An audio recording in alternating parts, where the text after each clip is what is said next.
குறுகலான கருங்குகைக்குள் செல்ல செல்ல இளம் பெண்ணுக்கு காத்திருந்த கூஸ்பம்ஸ்.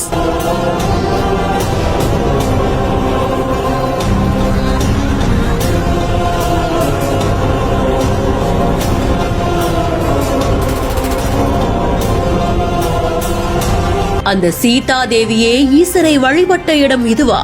பக்தியில் உறைய வைக்கும் சிவலிங்கம்.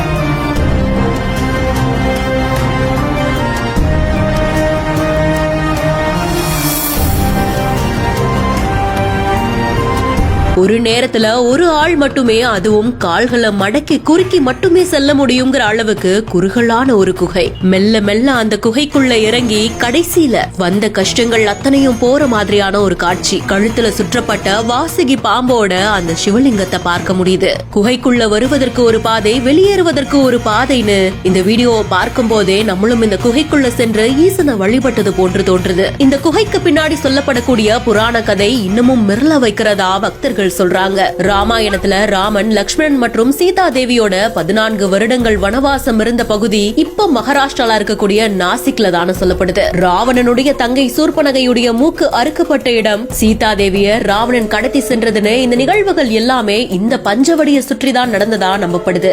கோதாவரி ஆற்றுக்கு பக்கத்துல இருக்கக்கூடிய இந்த பஞ்சவடியில 5 ஆலமரங்களோட ஒரு மர வீடு காணப்படுது. இங்க இருக்கக்கூடிய அந்த குகையை தான் சீதா குஃபா அப்படின்னு அழைக்கிறாங்க.